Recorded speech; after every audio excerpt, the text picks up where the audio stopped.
खंडवा जिला सत्र न्यायालय के सीजेएम कोर्ट में पदस्थ हेड कांस्टेबल भगवान महाजन की सेवानिवृत्ति हो गई।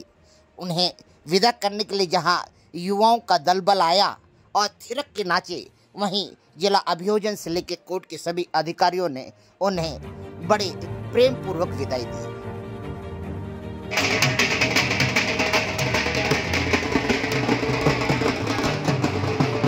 गुरुदेव, आज रिटायरमेंट है क्या? जाते जाते क्या ऑफिसर जिसपे आप लोगों ने काम किया और आम नागरिकों के बीच में रहे, क्योंकि एक लंबा अरसा गुजरा आपका खंडवा में, 38 साल का अरसा गुजरा, तो क्या कहना चाहेंगे?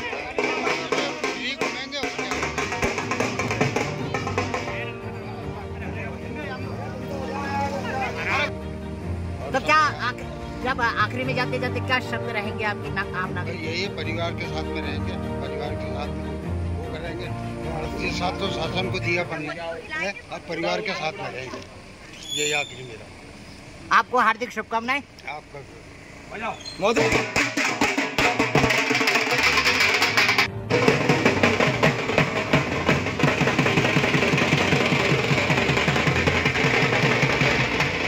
खंडवा में मानसून ने अभी पहली ही दस्तक दी है।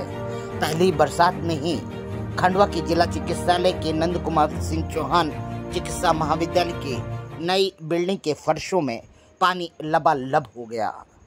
यह पता करा गया कि आखिर में दीवारें तो नहीं फूटी हैं, मगर दीवारें नहीं बल्कि बिल्डिंग ही कुछ इस तरह से बनी है कि चारों तरफ से पानी इस भवन के अंदर घुस जाता है। यह सोचने का विषय है कि करोड़ों रुपए लगाने के बाद में भी जिला चिकित्सालय ने ऐसा भवन खड़ा करा है कि काउंटर से लेकर जिला चिकित्सालय के मरीज जहां बेड पे सोए हैं वहां तक पानी आने का क्या औचित्य है। आखिर में इस बिल्डिंग को क्या सोचकर बनाया गया है, यह भी एक आश्चर्य की बात है। वहीं पर मरीजों का भी कहना है कि हम यहाँ पर एडमिट तो होते हैं, पर कई बार कुछ स्टाफ के लोग और डॉक्टर हमसे अभद्र रूप से व्यवहार करते हैं। वहीं पर एक मरीज मिला जिसका कहना था कि बाजार में मेरे बच्चे का एक्सीडेंट हो गया, एक गाड़ी ने उसे ठोक दिया और दोनों की ही गलती थी, मगर जब ठोक दिया उसके बाद बच्चे की टांग टूट गई तो वह आदमी आकर उसे एडमिट करा के सीधे थाने पहुंच गया।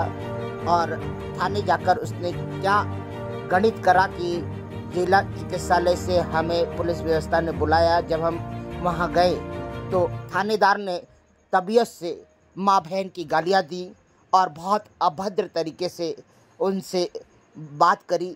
उनका कहना था कि हम न्याय चाहते हैं कि हमारे बच्चे की टांग टूट गई है तो उसे कुछ इलाज के लिए पैसे दिए जाए। तो बल्कि पुलिस व्यवस्था के अधिकारी ने यहाँ तक कह डाला कि इस व्यक्ति से न संपर्क करना है, न इससे इलाज के पैसे मांगोगे, और गाली देकर उन्हें थाने में 5 घंटे बैठाकर फिर भगा दिया गया।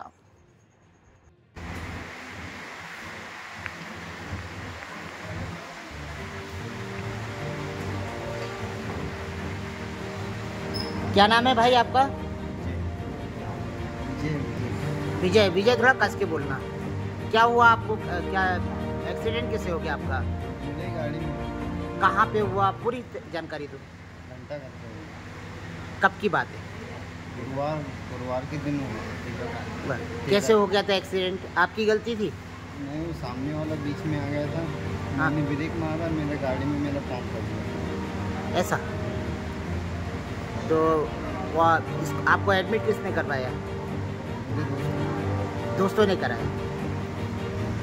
तो आपने थाने में शिकायत नहीं करी थी क्या? शिकायत करा था, उससे मेरे से पहले शिकायत कर देता हूँ। सामने वाले ने? सामने वाला कौन था? कोई नाम वाम पता है आपको? जानकारी मिली? नहीं, नाम वाम सब भूल गया, बाद में याद था लेकिन भूल गया। उसने बताया था। ऐसा? आप करते क्या है? काम करते मजदूरी का काम करते हैं। अब आपकी टांग पे लग गई है, मजदूरी का काम तो करने से रहे। आप इनके पापा हैं? क्या नाम है आपका? दिनेश भाई। कहाँ रहते हैं आप? सुंदर नगर।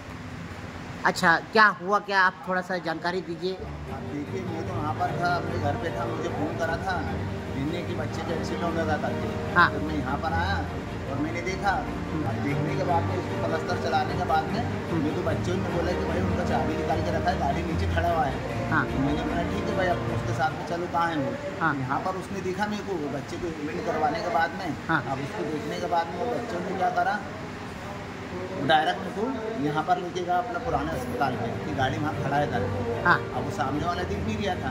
मैंने बोला चलो अपन सीधी कोर्ट वाले जाके अपन रिपोर्ट करते हैं वहाँ पर जाके। हाँ। अब मैं रिपोर्ट करने गया तो मुझसे पहले तो वो वहाँ पर पहुँच गया डायरेक्ट। अच्छा, सिटी कोतवाली वो पहले ही पहुंच गया हाँ, था। पहले ही पहुँच गया। अब पहले पहुँचने के बाद में अब फिर मैं घर पे गया। हाँ। घर से फिर मैं आया, फिर मेरे को पुलिस वाले ने बोला कि चलो अंदर, तुम TI बुला रहे हैं। तब मैंने TI साहब के पास में गया, उसने बोला क्यों, कैसा क्या होगा। तो मैंने बोला सर मुझे तो मालूम नहीं क्या होगा बच्चे के साथ में। अब मैंने बोला मेरे बच्चे का पेट टूट गया सर, आप बोलो क्या करने का यहाँ पर। तो तुमने बोला यहाँ पर गाड़ी कैसे, तेरे पास में चाबी कैसे आ गया। हाँ। तो मैंने बोला सर चाबी तो मेरे को वहाँ पर बच्चे ने दिया था। अब वो लड़का पहले ही खड़ा था वहाँ पर। हाँ। जो पढ़ा लिखा लड़का है, उसको बेचारे को परेशान कर रहा था, मेरा भतीजा ही था वो भी। तो अब वो उसके साथ में मेरे को उसने बोला क्यों तुमने गाड़ी का चाबी कैसे इससे लिया। अब इसका बच्चा भी तुम्हारे साथ में और तुम्हारे ऊपर ये इल्ज़ाम आएगा, बोलता मेरे को 20 साल का सज़ा लगेगा। मैंने बोला सर मैंने ऐसा कुछ गलती की है, मुझे तो मालूम ही नहीं कि मेरे बच्चे का पहला पेट टूटा और उनका एक्सीडेंट कैसा हुआ। हाँ। है ना। उसके बाद में फिर उन्होंने बोला चलो इनको अंदर, इनको बिठाओ, इनका समझ में नहीं आ रहा बोलता। तो मैंने बोला सर, मैंने बोला मेरे को भाई को बिठा रहे आप, मैंने बोला मेरे बच्चे का पेट टूटा है, मुझे हम अस्पताल जाने दीजिए आप। नहीं, तुमने इनका चाबी कैसे छोड़ा है, इसके पास में बच्चा था, अगर कुछ हो जाता तो। मैंने बोला सर मेरा तो बच्चे का पेट ही टूट गया, उनको तो कुछ भी तो लगा नहीं। TI साहब नाराज हो रहे तो नहीं हो रहे थे कुछ? नाराज तो हुआ था मेरे को, फिर बाद में वो समझाने के बाद मेरे को छोड़ने के बाद मेरे ऊपर फिर नाराज हुआ था उन्होंने। क्या बोले? बोलने लग गया, गाली बोलने लग गया, थोड़ा बहुत क्या करने लगे? गाली देने लग गया। मैं ऐसा करोगे, गाड़ी ऐसे चलाते मैं CC कैमरा TV देखूंगा। तो मैंने बोला सर तुम देखो तो सही, हमको क्या मालूम है क्या है क्या नहीं। हाँ। तो मैंने बोला घंटे घर के अंदर तुम देखोगे CC कैमरा TV भी, तो बच्चे का क्या है उसमें गाड़ी आप तुम ऐसे चला रहे बोलते तो वो दिखेगा भाई कैसे चला रहे हैं। हाँ। है कि नहीं। और सामने अचानक अगर चलो हमारे बच्चे का 100% गलती है, 99% नहीं, हाँ। मैं कम से कम 1% तो उनका भी तो गलती हुआ। गाड़ी अगर रुकता नहीं तो वो रुकता नहीं, वो भी चले जाता। फिर वो गाड़ी रुका तो सामने वाला ठोकेगा थोड़ी, तो ब्रेक मारेगा ना। अच्छा, इसको जिससे टक्कर लगी थी वो अस्पताल आया था क्या यहाँ पर? आया था, वो खुद तो एडमिट करके गया ना। एडमिट करके गया? हाँ, ना फिर वो अचानक ही भाग गया डायरेक्ट। तो ये बच्चे मेरा आने से पहले चले गया वो। मैं यहाँ पर आया और मेरा बच्चे को देखा, फिर उसको प्लास्टर चढ़ाया। उसके बाद में वहाँ पर गाड़ी के पास में गया, उनका गाड़ी के पास में गाड़ी कहाँ है। तो बच्चों ने मुझे गाड़ी का चाबी दे दिया, जाकर थाने में चले गया। थाने में जाने के बाद में मैंने उनको भी बोला था, हमारे परिवार बच्चों ने भी बोलने लग गया भैया तुम कुछ मत करो, जो भी खर्चा पानी होगा उनको कर देना, बेचारे का पेट टूट गया बच्चे का। हाँ। वो मान ही नहीं रहा था। अब वो पहले ही आ गया था यहाँ पर। TI साहब तो नहीं बोल रहे थे कि पैसा वैसा लेने की बात? TI साहब ने बोला था, हम क्या? बोल रहे थे कि भाई पैसे वैसे नहीं होना, मगर बच्चे का पेट टूटा, उसका खर्चे पानी तुम कर देना, उसका पेट वेट सुधार दो आप बात।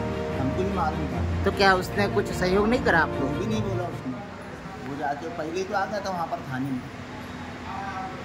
थाने में उसने मनगढ़ंत अपनी बात रख दी? हाँ, वो डायरेक्ट वो उसका बच्चे सामने बैठा था वहाँ। तो अभी खर्चा पूरा आप इसका उठा रहे हैं?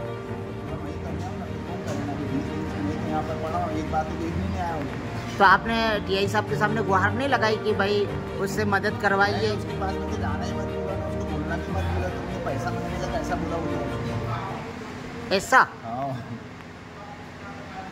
ठीक है, आप क्या चाहते हैं प्रशासन से सहयोग? अपने बच्चे का फिर अच्छा हो जाए, अपन ये चाहते हैं, अपन उससे कोई भला बुरा थोड़ी कि मैं उसके ऊपर केस भी करता था। हाँ। तो समझ में नहीं आया पहले कि तुम यहाँ पर आए, तुम मेरे बच्चे को एडमिट करवाए, फिर तुमको भागना काहे का था थाने में। मुझसे तो बात करना था ना, अब उसके बाप से बात करना था भाई। सही बात, ये गलत है। सही। अब तुम डायरेक्ट भाग रहे हैं, ऐसा नहीं होता है, गलत बात है। चलिए अच्छा होगा, आपके बच्चे का इलाज भी सही हो रहा है, जिला चिकित्सालय में डॉक्टर भी अच्छे हैं और पुलिस प्रशासन भी आपका पूरा सहयोग करेगा।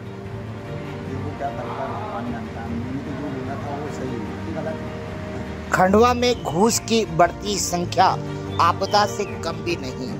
खंडवा में जहां उद्योग व्यापार गोडाउन खत्म हो गए, मगर घूस जो कि पहले इन गोडाउनों में रहकर जिंदा थे, अब यह घर घर तक, यहाँ तक कि जिला कलेक्टर ऑफिस की बिल्डिंगों में भी यह घूस अब आपको मिल जाएंगे। मगर इनको लेकर जिला प्रशासन से लेकर नगरीय निकाय भी बहुत सुस्त है। आखिर में इन घूसों को लेकर क्यों हम गंभीर नहीं हैं?